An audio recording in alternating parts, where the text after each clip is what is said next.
Welcome to the Hidden Gifts of Loss podcast. I'm your host, Julie Trainer, and I'm so glad you're here.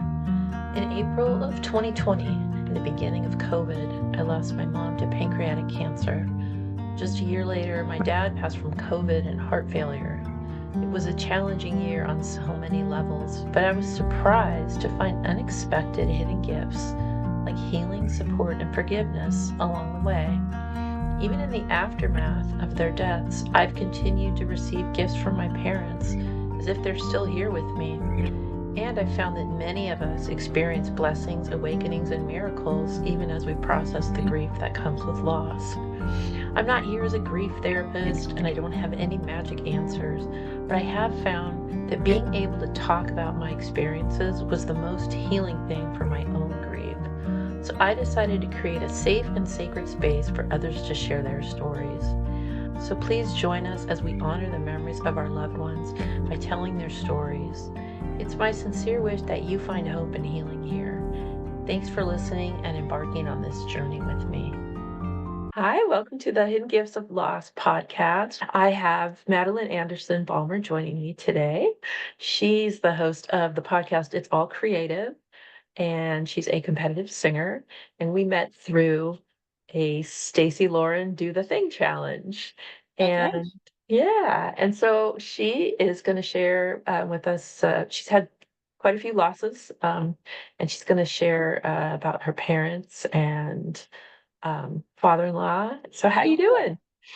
I'm doing well. I was thinking about this podcast this morning, saying, oh, what are the positive aspects and the things, little stories and little nuggets of learning that came to me this morning, actually. And it made me smile and gave me a few laughs just thinking about it, because there's so many funny little things that happen that sometimes it happens in the moment and you either are shocked that it happened or you don't think of it as anything. And then years later, it sparks a memory. So it's cool. Oh, that's great. Yeah. So what got sparked for you today? My mom, she lived with my wife and I for 7 years, and I had lived with her for all but 3 years of my life at that point anyway, other than going to college. But she was a spark plug, basically. She was really funny and would do things. She was very naive and grew up in an odd. She was raised by her grandfather who didn't speak English and she didn't speak Russian. She just stomped her feet and cried and she got whatever she wanted. So that was how she was as an older woman. She was a spoiled brat. And when she went into the nursing home, it was near us. And she loved wearing hats. That was like her thing, and sparkly jewelry and everything. So we loaded her up with rhinestones and she made hats with flowers on them. But the nursing home she stayed in had a Mardi Gras celebration. And everybody that participated, they had a little parade around the building and had a thing outside. And they gave away the beads that you get in Mardi Gras, and everybody got like a string of beads. And after the celebration was done and they'd had their cookout and were cleaning up, one of the social workers said to my mother, "Oh, Lillian, we have a box of extra beads. Would you like some?" And she pulled up her shirt and said, "I know what you have to do for those." And they were like, "No, you can have the whole box." That was what I remember this morning. Oh, that's so cute. Oh, And she enjoyed her time. I know a lot of people, they feel bad having someone go to a nursing home, and most people don't stay 7 years like my mother did. Most people are there for a year, and it's a huge transition just in their condition and all in that short amount of time. But for me, I know my mom was not happy about going, but she was not happy at home. She was recovering from surgeries, and we didn't know how much time she would have, but I had to work. I couldn't stay home all the time. And she was capable of getting up and making a cup of tea and having her lunch. And it's a tough thing to have somebody move into a facility, long-term care facility, if they're ill or if they're just aging and they don't have the best quality of life at home. I hear all this stuff about aging at home is the thing, when everybody wants to not have to move out of their home. But in fact, if your home is an empty place, even with people living with you, they have to leave and do errands and things. And yeah. she started to get so depressed being at home. Mhm. And she used to be super active. So to suddenly lose that ability, it took a lot of conversations. And she was like, "I'll never get out of bed if you put me there. That's it. I'm going to die." And I think I told you, we found her diary after we had moved her in to the nursing home, the long-term care, because she was in assisted living for a little while. But we found her diary and she'd written in there, I guess I'm in my final home and I have a choice to either hate it and be miserable or choose to be happy. And I choose to be happy. And she wrote that right in her diary. And she was like, she made that choice every morning. It was a choice she made to say hi to people and get to know people. And for whatever time she had, she made the choice to enjoy it as much as she could. That's so beautiful. And that you found that later. Yeah. And if you had any doubts about how she was doing in there, I would imagine that kind of helped put you at ease a little bit about her. Yeah, we had 7 years to get used to it. And Yeah. I would say for the first 6 months, we visited her every single day. At the same time she was ill, my father-in-law was ill as well. We were going to get concert band type t-shirts that had the nursing home tour with all the different dates that we went and all the different places they stayed, because they kept swapping nursing homes and rehab and then back to the assisted living and then into a nursing home again, another surgery. And yeah, and my father-in-law had brain tumor. And so he was perfectly interactive when he first was diagnosed because he just had a sync episode and fell.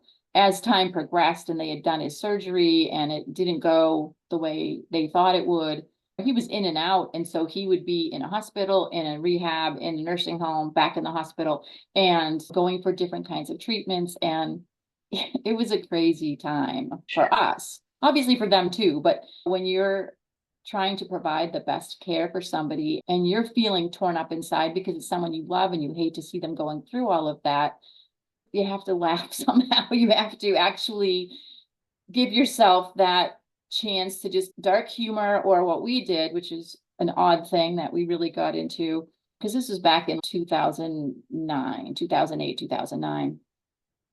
And we just decided that our time was so taken up with hospitals and work and singing, because we sang then too, that every weekend we would go out and hike.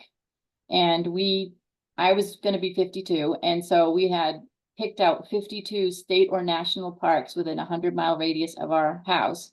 And I had a blog called 52 Before 52. And we'd go to all these parks that we found. They were all over the place. Some of them were just a statue in the woods, and some of them were very difficult to get to.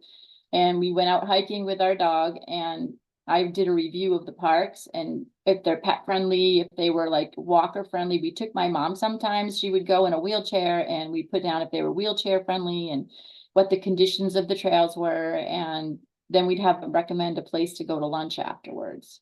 And so it was really fun, and it kept us busy and we got up at 4 a.m. to go see the Revolutionary War, the first fight in Concord, Battle of Concord and Lexington enactment. So they had all this stuff, the old soldier. We were there before the sun came up, so we could get a front row view of the United States team losing, because they did very badly. But it was fun. It brought us out, and I think that's important too when you're dealing with, is to not forget you need to give some time for yourself and keep your own spirits up, because otherwise you're not really any good for that person you're caring for. Absolutely. What a great idea. Just create a project like that for yourselves that was fun, even though it was like one more thing you had to add. It sounds like it was, but it made us, it didn't matter. We were there in the winter. We were hiking in snow. We were going out. If it was raining, we didn't go. If it was a snowstorm, we didn't go. But if it was just drizzly, or if it was, I think we said if wind chill didn't get below 20, we would still go. So we were out there dressed in all kinds of warm clothes. We had heated blankets for the car that plugged in the car. And yeah, we did our thing we didn't get to all 52. We got to about 40 something, and then we had to stop. And wait, what part of the country? New England. So you got And so my father-in-law passed away in December at Christmas. He actually was buried on Christmas Eve. And we continued for a little while after that into January, but then my mother was still around and having to care for her in the winter. And there was a lot of things going on, so we couldn't continue. But 10 years later, I actually went back out. We went back out to do another blog that I have now, and revisited a lot of the same parks to see what changes had happened. And we took my mother to a few and let her see what they were like. And so she was part of that adventure too. Is this blog still out there? Where? It is. It's because it's now my cooking blog. I started it during COVID, but I actually had photos and some other information, write-ups and reviews and things from before COVID. My mom passed away right before COVID. I still had some notes from that and photographs. And then it continued on during COVID. We hiked every single Saturday. We went out for hikes. Wow. Yeah, so where could we find this? Somebody wants to check.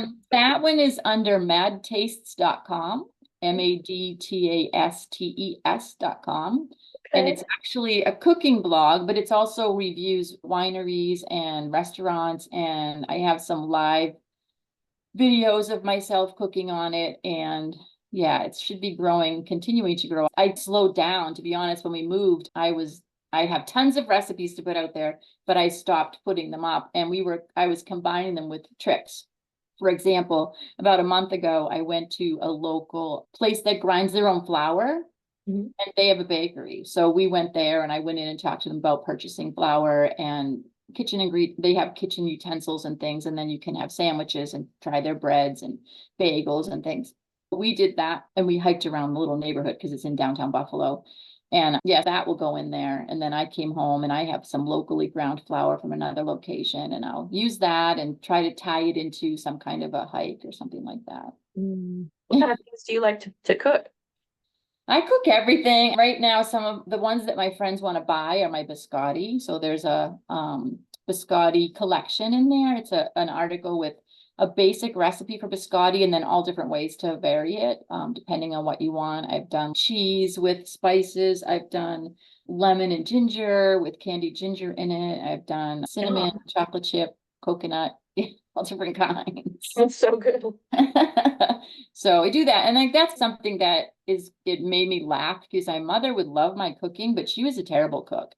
And growing up, she did not have, her mom was a businesswoman. She was a printer back in the teens and 20s of the last century. Hmm. And she went to her clients' restaurants because she printed menus. She would go there and they would give her food, or she'd go out to a restaurant. And my mother didn't really learn to cook. I can remember funny stories of her when I was little. She'd tell me to go ahead and make a cake because I wanted cake. And she was like, I'm not making it. So I put everything in the sifter, including the eggs and the milk and everything, thinking that was a mixer. I would bring her food in at the nursing home and she would eat it. She was like, you didn't inherit this from me. You never know. And all these little shared things that you have with somebody is like building those memories. It may not seem important at the time, but it really is. It really is because you remember it later. It keeps them alive for you. Yeah, absolutely. Oh, the opposite of learning to cook from your mother. Well, it is. She'd be like, what are you putting in there? Why are you doing it? She did know how to make bread, and I do make bread, not like she did, but she used to make bread. She knew my father grew up, his mom was a major baker, and she'd have this is bread day of the week, this is pie day of the week. She like baked every morning. She got up at 4 a.m. and baked.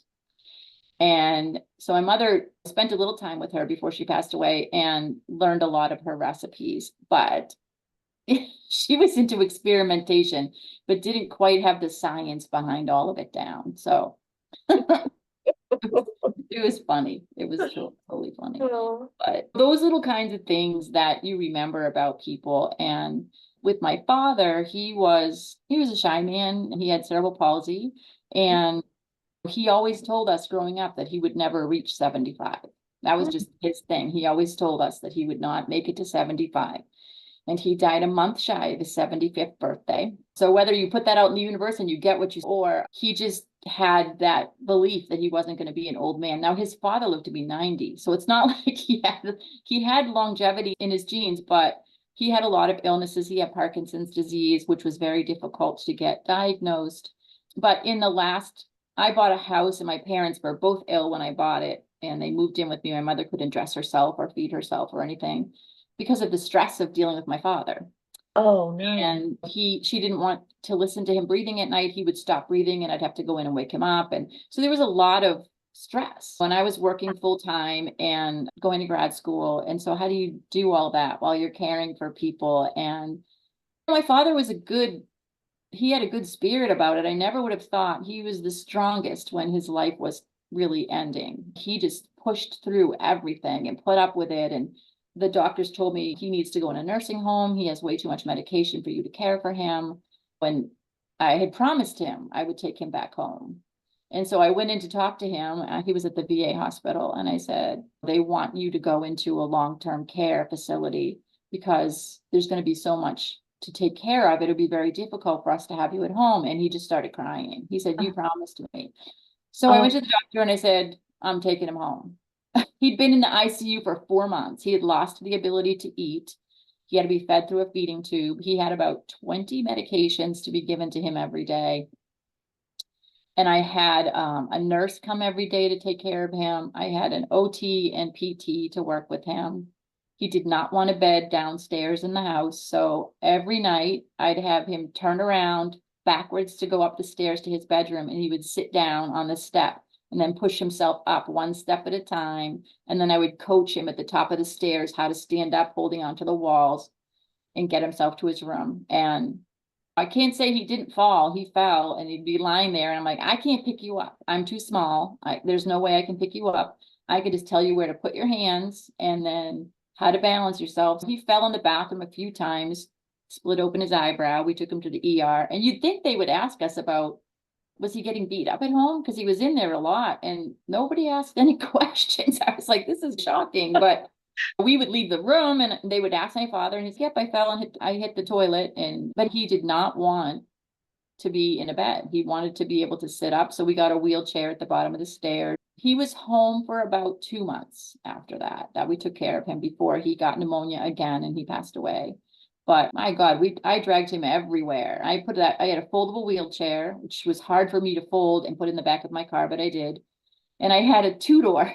I'd fold up the wheelchair and stick it in the trunk. And then he wanted to sit in the back. He didn't like sitting in the front seat. So I would push the seat as far forward as I could and then position him between the two seats and slowly let him fall back. And one time he was not happy with how long I was taking. So he just collapsed himself and he got himself wedged between the seat and the edge of the door opening with his little feet sticking up in the air, telling me to talk.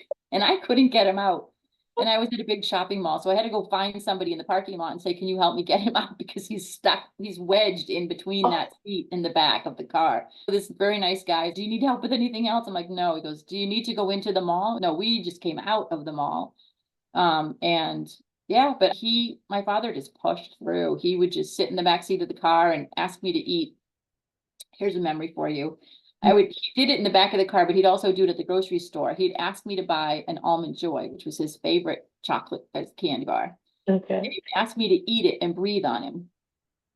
So he could smell the chocolate because he missed the candy bar so much. And he couldn't eat it. He couldn't.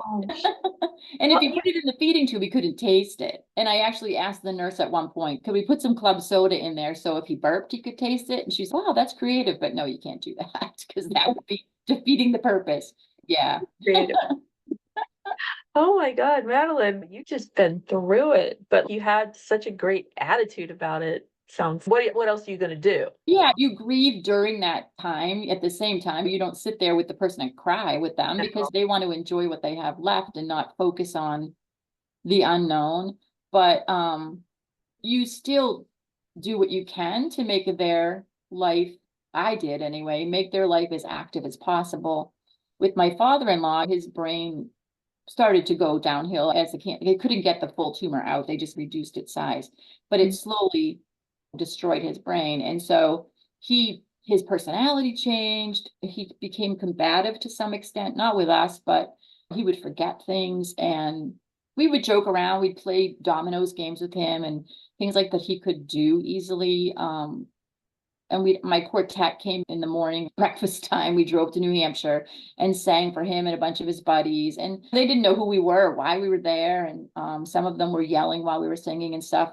But who cares? They were having fun. Sometimes that activity or that hyperactivity people display during a performance is just the way their brain processes excitement then. So you're not taking offense at it. It's like a nice opportunity to give them something that sparks energy from within them. Yeah, it was an interesting process and an interesting experience for us that we look back now and every once in a while we'll hear my father, Beth didn't meet my father, but she'll hear my mother's voice. Sometimes she'll say, uh-oh, I can just hear Lillian now, because we drive around like a roundabout or a rotary.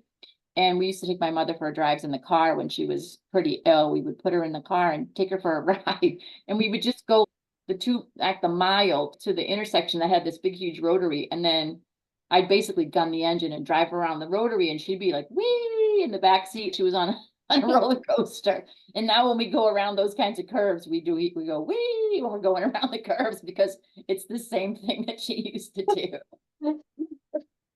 So yeah, those are the kind of memories that if you avoid the person because they're sick and you're like, oh, I can't sit, this is too depressing, you lose all that. You don't get that blessing of being able to spend those moments with that person that will be with you in the future. Exactly.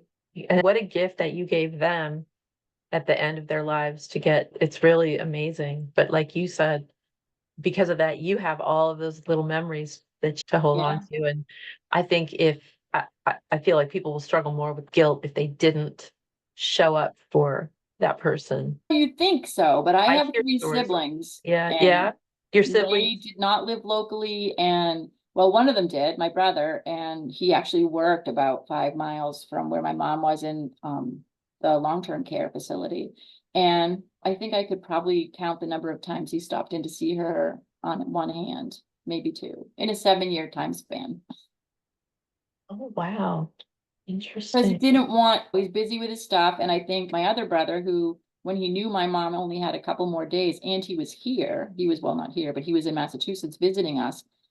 He flew back home to Florida and he did not come back for the funeral. And he told me he wasn't coming. And I said, I'm not going to argue with you. I think you should be here. However, this is a choice you make and you cannot take it back. So if you've made this choice, you be here in your choice. This is your choice. Mm. And I think it was difficult for him. He didn't handle grief and sadness. And instead, what he did for my mom, he went to a Gilbert and Sullivan or a music festival or something, because she used to love that music. That was what he did the day of her funeral. Oh, okay. So To honor people were like, where's your brother? I'm like, he chose not Gilbert to and come back. Sullivan Festival.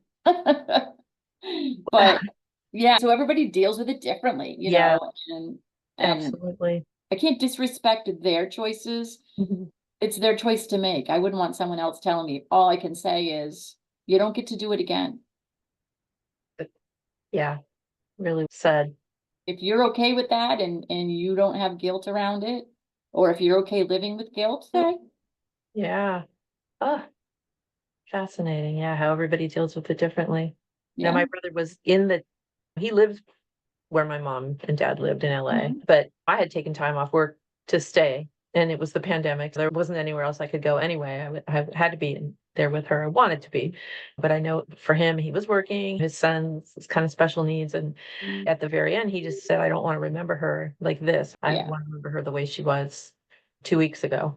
Yeah, it's It's hard fine. to I say, respect remember that. them like this. I I know that Yeah. it wasn't who they were when you were growing up with them when it comes to parents, Mhm. but there's so many people who lose someone with no time at all to know. They've gone suddenly. And you didn't get all that time to do things with them. My nephew was like that, and he chose to take his life, and all you had is the time you had, and that's it. And you had no way of knowing what was coming. And Mhm. so if you've got someone who's ill, you have time to be with them. And yes, it's difficult to see people when they're in pain or they're not able to understand who you are or what's happening around you. But if you can live in their shoes for that time. Yeah. One of my quartets used to sing at a lockdown unit at a nursing home, and it was people who had dementia and Alzheimer's, and we don't tell them that what they're saying is wrong. We had one little lady, she was so excited we were there, but she always wanted to know where the bus picked her up.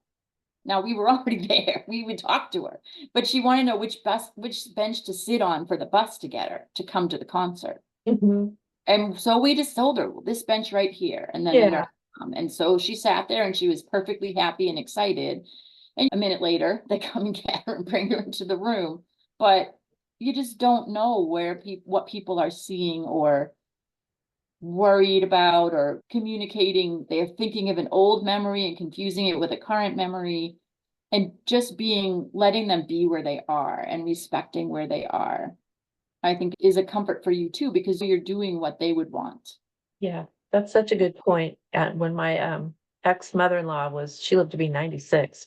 She had broken a hip and then had to go into assisted living. And there was a phase after the hip surgery where she didn't really have dementia, but the anesthesia did something to her brain. And so she was very confused for a long time, maybe like a year. And my ex-husband would get really frustrated with her when she would say things that didn't make sense. And he had this very strong need to correct her. No, that is not what's happening. Whereas my daughter, she grew up playing Barbies with grandma and playing make-believe, and she would just go with it. And I know that was a comfort to her, to Lou, my ex-mother-in-law, that it was easy for her to be around my daughter because my daughter didn't challenge her. And why do you need to be right with someone who has dementia? Yeah, but when I know with my mom, after she had a procedure, it ended up causing some issues for her. She was similar. Coming out of it, she thought she needed to work in a store, and she was so disturbed by the fact that she couldn't get out of bed to go stock the shelves. And I kept saying to her, they're already stocked. Somebody else came in early and they're already stocked. And it was like, that was the only thing that would calm her down. You couldn't tell her you don't work at a store. Yeah. You're almost 90. You just couldn't tell her that. And my father is the same way. When he was in the VA for the time he was there for 4 months, eventually came out of the ICU and was in a ward for a while. And he thought, because no one came to visit him, and he had nephews and nieces, and maybe once or twice they'd come by, but he couldn't talk to them because at the time he was intubated. And so they didn't keep coming to visit him. And then when he was doing better and he could sit up and watch TV and talk on the phone, he wasn't really all there. And so they didn't come because they didn't know if he was going to be able to converse with them. But he started saying, look, Doug's working over there. He got a job here. And it was his godson. And it was an African-American orderly that was working there. And my cousin is not African American. So I was like, wow, that's awesome that he got a job. And look at the doctor. That's so, and I'm like, I don't know who that was, but he thought all these people that he knew worked at the hospital. I wasn't going to correct him. Exactly. He Okay, probably, they don't look like that to me, but that's pretty yeah, cool. maybe that made him feel good, thinking that he was surrounded by Yeah. all the people that he knew. He called them by those names and they went right along with it. Uh-huh. And they were just like, what? And they would tell him, you got a big date tonight. You're going to go out. And one of the orderlies that he thought was his godson was such a sweet guy. And he would come in and he'd give my father a shave and put aftershave on him and put on his nice dress shirt and a tie. And it was just us coming. But he would tell my father, you're going out and you're having, and then he wanted to go out for ice cream one time. And I said, you can't really go out. I Yeah. can bring you an ice cream, but you can't leave. You can't really leave the hospital. And he was determined that I had told him the next week that I was taking him for an ice cream. He called me on the phone. I was like, he didn't have a phone in his room. They had to bring the phone to him.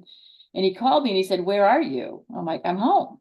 I thought we were going for ice cream today. I'm like, when did we say that? Yeah, you told me last week. I'm like, can you put the nurse back on the phone? And I got him, I was like, why did you bring him the phone? He said he needed to call you. I was like, because now he's angry that he's not going out. She goes, we'll go get him some ice cream and tell him we got it.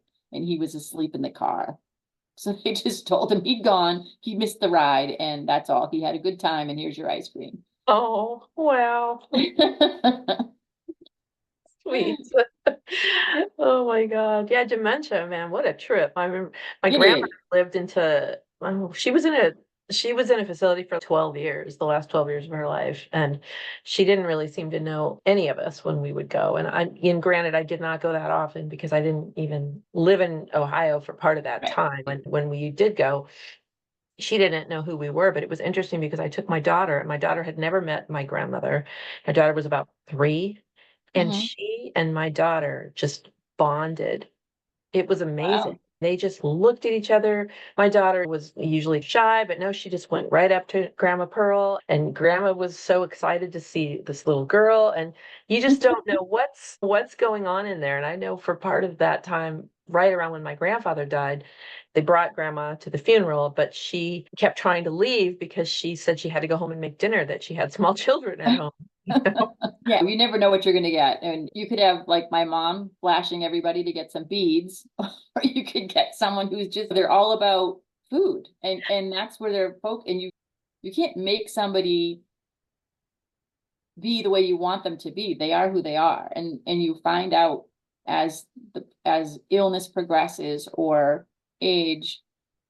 And like I said before, we grieved during my father's illness. So by the time he passed away, we were sad that he passed away, but it was a relief that he was no longer in a position where he thought, I can't communicate. Because the last week that he was alive, he was in an ICU, and you go in an ICU, they've got you up to all kinds of machines. And we unfortunately did not have a discussion with him about end of life care or anything like that for him. And so he'd been watching Wheel of Fortune, and all of a sudden he seemed like he spiked a fever. So we brought him in, and they brought him into, oh, he'll be fine. He's watching TV. You can leave. We were waiting for him to be seen by a doctor. And so we left, and we got a call that night around 10 asking, was he a DNR? And I was like, what? I mean, he was just watching TV at home. He just had a fever. And they're like, he has massive pneumonia and all this other stuff. And I was unfamiliar with, it was territory my parents had never gone into. And my mother was like, I don't want to make a decision for him. I'd rather have a chance to talk to him. So they were like, okay, you can do that. He should be able to hang in there. But if he doesn't, my mother was like, no, I want him to be intubated and we'll have this conversation. Well, he was intubated, and he was intubated for 3 months plus. And that's why he lost his ability to swallow, because we couldn't take him off the machines, and she didn't want to make a decision. Boom, that was done. And he knew his diagnosis, and he knew that he wasn't going to be able to eat. And he was very upset about that, because that was really his big focus of life. He was diabetic, but he was all around meals and family and eating with people, and tiny little scrawny man that could pretty much eat what he wanted by that time. But you don't have that. I know after that, probably one of the things we learned, and that then I sat down with my mom after my father passed away, is we need to get this just talked about. And we were very open about, so if this happens, this is what you want. It was very detailed, which might be a difficult conversation to have with a parent, but we'd both been through that scenario and said, I don't want this to happen. I don't want to be making decisions for you that you're not okay with. And she and I had a long afternoon of going through all different questions and scenarios, and what she decided made no sense to me, but I tested it multiple different angles, and she stood by it. So I was like, okay, now it's time to go out for dinner. We went out for dinner, had a little celebration that we'd had that conversation, and we don't have to have it again. Yeah, you bring up such a good point. It's so important to have those conversations, because then otherwise you're stuck in this no man's land of I don't know, what do you want? Yeah.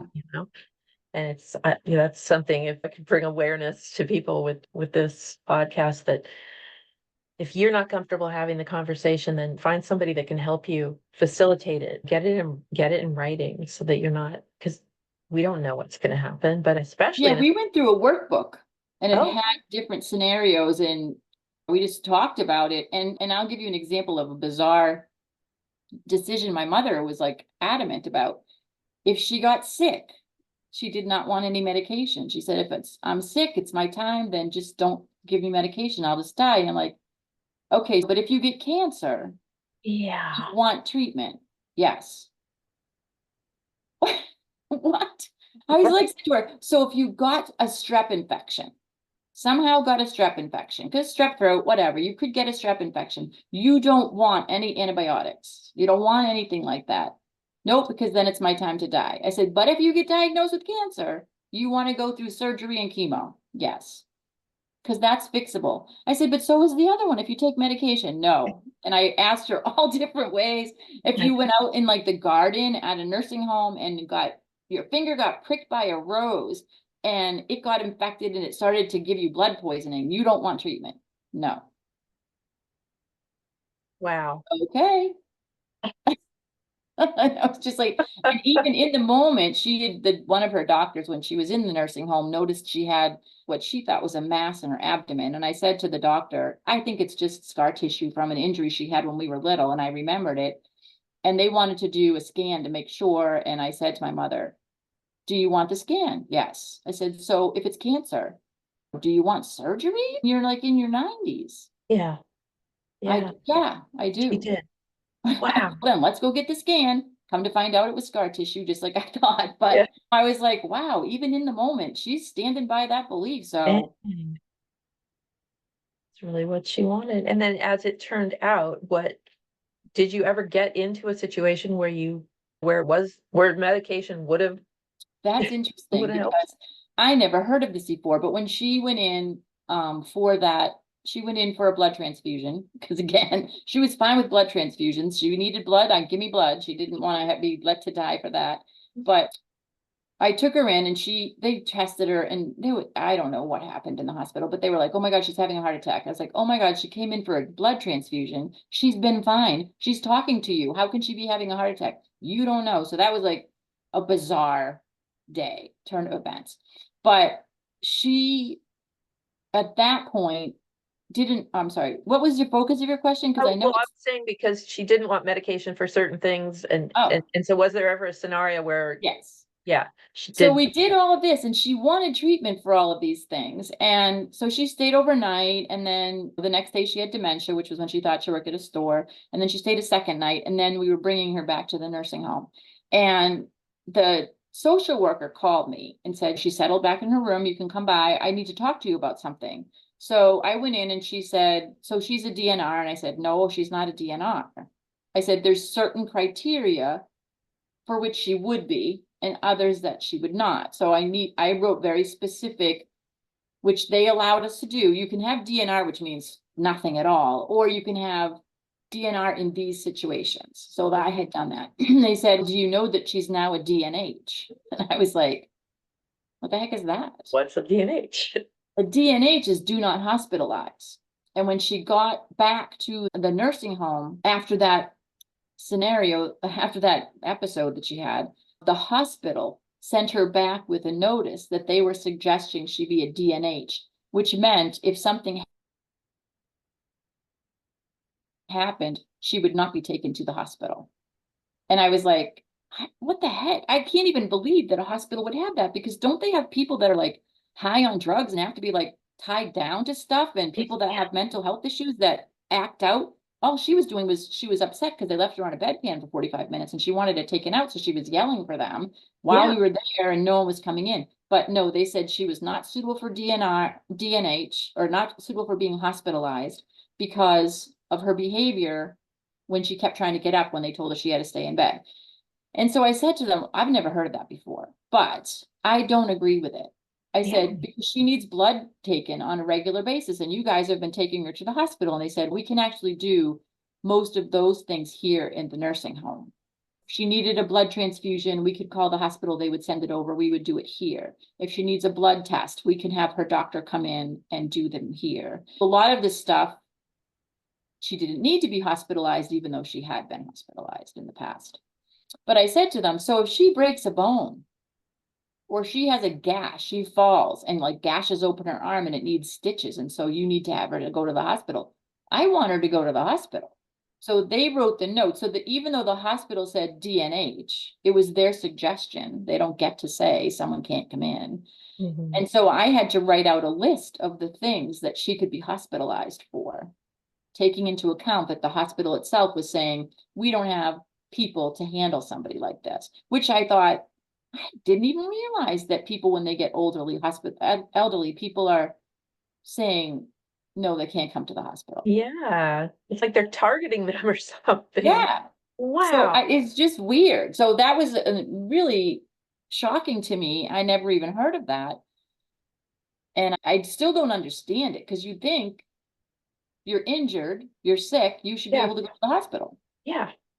Wow. Maybe you were just having So a bad day the one day, and now you're And so that was the case where I could have at that point said, yeah, this is something where we're just going to have to add this other layer on, which kind of supersedes what she decided Mhm. because it wouldn't have allowed her. Yes, she got some infections. She had a UTI. I said, go ahead and give her medicine, even though my Mhm. mother would have said, let me die. So Yeah. From a UT.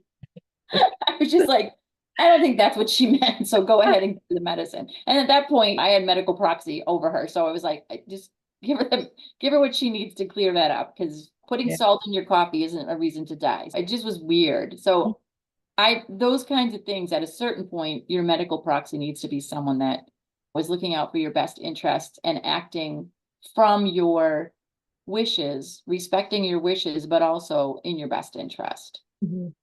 Yeah. Yeah. And who better than your daughter, right? Right. It Oh, was I you. know. And that's what we had a Well, discussion you. yesterday because we Who's don't better have than you? children. Who are we going to ask? I Yeah. can ask somebody else. I don't know. That's a people who don't have kids. That's something to think about, or like nieces and Yes. nephews that are close by is who do you use? And we moved. So we don't have local people to have do this. So that's our conversation that we're having in our household right now is who do you believe would be a good medical proxy? And if I wasn't around, Mm. because you have to have a backup. And what do Yeah. you think? That's a tough conversation too. I know we aren't surrounded by family here either. And my wife just had to have a heart procedure. Yeah. And so she did her medical power of attorney, Yep. but like, yeah, Yeah. our daughter is 14 hours away. So And they it's, can do them by phone, but some of those decisions have to be made. And unless you see the person and can talk to the doctor, you can't really yeah. make that choice. You have to write a really detailed, I guess, not a proxy, but your decisions. I don't know what they call the 5 decisions or whatever. There's at least in Massachusetts, in New Hampshire, they give you this form and it's 5 questions. Okay. And then they have other questions all the way up through funeral arrangements and what kind of music do you want and what kind of a celebration or not do you want to have and all that. It's not things people usually spend time thinking about. Yeah. And my mother had it all planned out. She had the funeral arrangements, she had the music, she had written, we at one time while we were there, while she was dying, we found the paperwork. There was a lot of stuff in my mother's house, and there was a lot of paperwork, and some of it was in Mhm. bags and boxes. And so it was amazing that we found the one about her funeral and how she had it all planned out. She was going to wear a red dress. A certain woman from church, Janice, was going to sing this certain song.